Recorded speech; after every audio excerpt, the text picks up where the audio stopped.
সম্মানিত দর্শক শ্রোতা, পরম সৃষ্টিকর্তা যিনি অসীম দয়ালু, শুরু করছি তার নামে। আজকের বিষয় যে অন্তর্বর্তীকালীন সরকারের যে কিংস পার্টিটা, সেই পার্টিটার স্বপ্ন কোথায় গিয়ে দাঁড়িয়েছে সে বিষয়ে সংক্ষেপে আপনাদের সাথে শেয়ার করছি। দেখেন, এই জুন জুলাইয়ের গণ অভ্যুত্থানের যে সফল, যেভাবেই হোক না কেন, একটা তো সফলতা হয়েছে।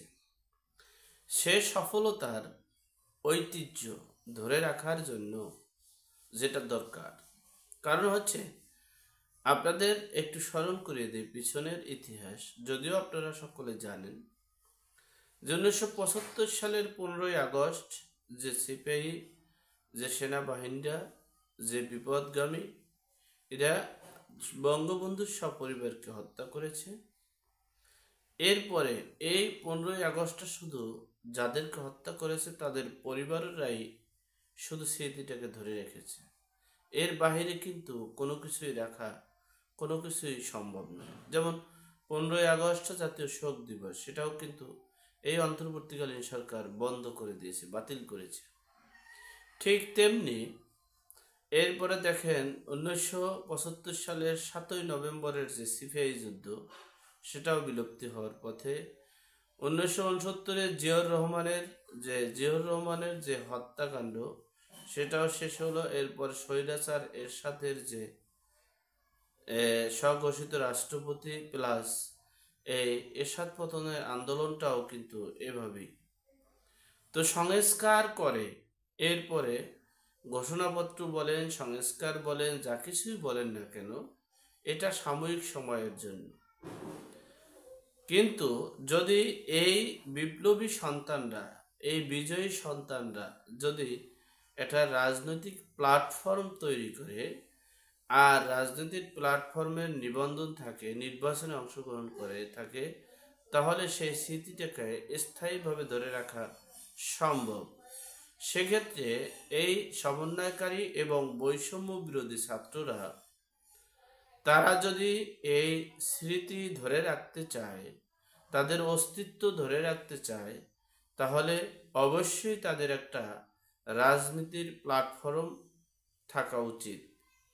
যাই হোক, এখন বিষয়টা আছে যে আওয়ামী লীগ তো গর্তে পালিয়েছে, তারা হুঙ্কার ওই বাহিরে বসে দিতে পারছে, কিন্তু বাংলাদেশের এখনো সম্ভব নয়, এখনো সেভাবে সক্রিয় হতে পারেনি। অপরদিকে বিএনপি, তাদের যে জনসমর্থন আছে সেটা বিশ্ববাসী সহ বাংলাদেশের সকলে জানে। সেই জনসমর্থন দিয়ে একক নির্বাচন ছাড়া কোনোদিনই সম্ভব না। মানে এখন আওয়ামী লীগ নির্বাচনে আসবে না, এটা বলে হয়তো বা তারা কিছু ভোট এবং তারা ক্ষমতায় আসতে পারে, কিন্তু আওয়ামী লীগকে নির্বাচন দিতে হলে যদি ভোট হয় তাহলে সেটা ব্যতিক্রমী। যাই হোক, বিষয়টা হচ্ছে এখন আওয়ামী লীগ এবং বিএনপি চাচ্ছে যে বৈষম্য বিরোধী ছাত্ররা, সমন্বয়কারীরা, তারা কোনো রাজনৈতিক দল করতে পারবে না। তাদেরকে যদি কোনো রাজনৈতিক দল করতে চায়, তাহলে ছাত্র প্রতিনিধি যে তিনজন আছে, নাহিদ ইসলাম, আসিফ মাহমুদ সজীব ভুঁইয়া এবং মাহফুজ আলম সাহেব, তাদেরকে পদত্যাগ করতে হবে। অবশ্য তার সেন্স থেকে যেটা বলেছে, হয়তোবা রাজনীতির ভাষায়, তাদের ভাষায় ঠিক। তবে আমি যেটা মনে করছি সেটা হচ্ছে, যারা সমন্বয়কারীরা আছেন, বৈষম্য বিরোধী ছাত্ররা আছেন, তারা একটা প্ল্যাটফর্ম তাদের দরকার, রাজনৈতিক প্ল্যাটফর্ম তাদের দরকার। সেক্ষেত্রে সমন্বয়কারীদেরকে আপনারা, যেহেতু সমন্বয়ের ভিতর থেকে উপদেষ্টা হয়েছে, সেহেতু তাদের পদত্যাগ করার এখানে কিছুই নেই। পদত্যাগ না, হয়তোবা তাদেরকে বাতিল, অর্থাৎ অন্তর্বর্তীকালীন সরকারটাই টোটাল স্ট্রাকচারটাই বাতিল করতে পারেন, কিন্তু ব্যতিক্রম কিছু হবে না। আর সবচেয়ে বড় বিষয় হচ্ছে, আমি সমন্বয়কারীদেরকে বলবো, যারা উপদেষ্টা পরিষদে আছে, তারা রাজনীতিতে তাদের তো মানে বড় পদ, প্রেসিডেন্ট এবং সেক্রেটারি, তারা নেবে না।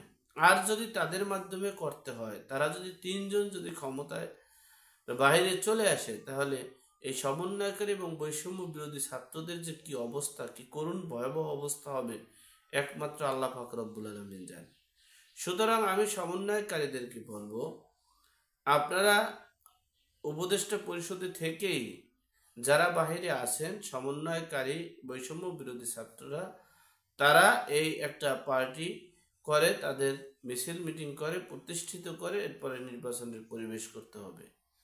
এছাড়া যদি এই বিএনপির কথা বা অন্যান্য রাজনৈতিক দলের কথা বা আমার কথা মনে করে যদি আপনারা পদত্যাগ করে এরপর দল গঠন করেন, তাহলে সেই দল তো নির্বাচনে অংশগ্রহণ করতে পারবেই না, বরঞ্চ তাদের যে কি ভয়াবহ করুণ অবস্থা হবে একমাত্র আল্লাহ পাক রব্বুল আলামিন জানবে। যাই হোক, সর্বোপরি কথা হচ্ছে, সেই রাজনৈতিক দলটা করতে হলে এই বৈষম্য বিরোধী ছাত্র এবং সমন্বয়কারীদেরকে খুব সক্রিয়ভাবে এবং খুব দক্ষতার সহিত রাজনৈতিক দল ঘোষণা করে রাজনৈতিক দলের নিবন্ধন করে নির্বাচনে অংশগ্রহণ করবে। সেখানে আওয়ামী লীগ কি বলছে, বিএনপি কি বলছে, জামাত কি বলছে, জাতীয় পার্টি কি বলছে, সেটা দেখার বিষয় না। দেখার বিষয় হচ্ছে এই আহত যারা হয়েছেন, যারা নিহত হয়েছেন, তাদের পরিবারের জন্য একটা প্ল্যাটফর্ম তৈরি করতে হবে, রাজনৈতিক প্ল্যাটফর্ম তৈরি করতে হবে, দেশ ও দেশের জনগণের কল্যাণে যাতে কাজ করতে পারে সেই পরিবেশ তৈরি করতে হবে।